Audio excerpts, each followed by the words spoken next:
going, we don't need roads. Mr. Dafoe, good to see you again, sir. How are you? Great. Nice to see you. Good, good.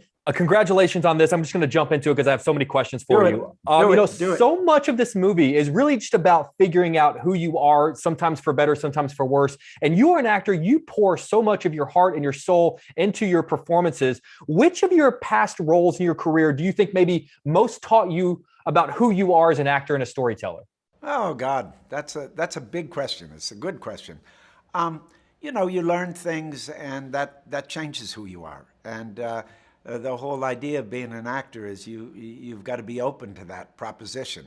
That and I think it's a healthy way to live because we're always changing, and who we are is sometimes people falsely construct who they are. And when you play different characters, it allows you to return to ask who you are through those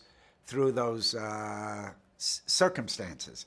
So you learn from every film, some more than others. Some you learn about your spirit, some you learn about your patterns, some you learn about your personality. You learn different things. That's fascinating. You've played actual monsters in the past, ones that are supernatural. I think of Shadow the Vampire, which is one of my favorite films of all time. But this film is a study of human monsters. And I'm sort of curious as an actor, if there is any different approach between an actual supernatural monster and what we would refer to as a human monster. Do you approach those two any differently?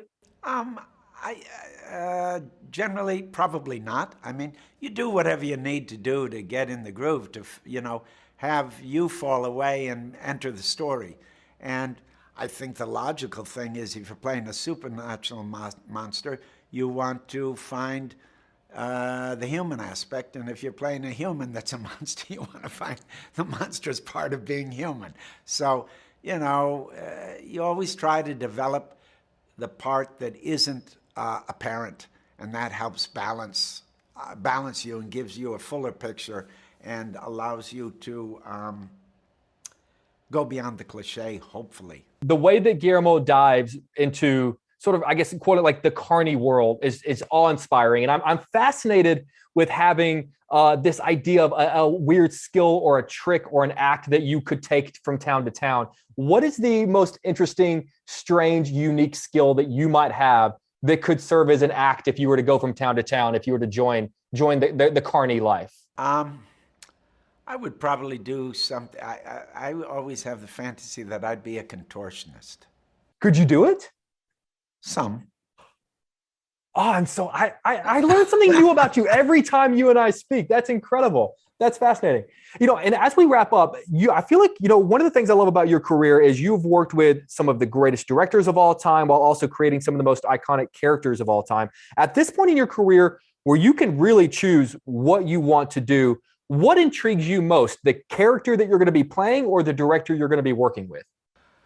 I key a lot off the director, and I think you don't know what the character is until you do it. So you really look at the whole picture. You look at what you imagine the project's about, what kind of adventure it'll bring to you, what kind of challenges it'll bring. It's the whole picture. I think if you just look at the character, I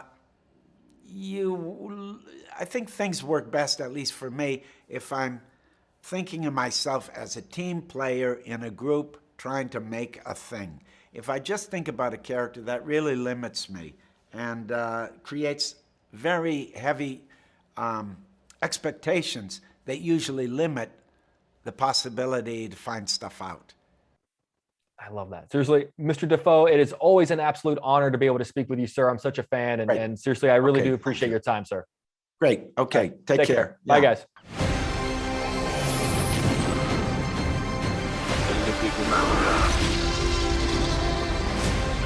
Where we're going, we don't need roads.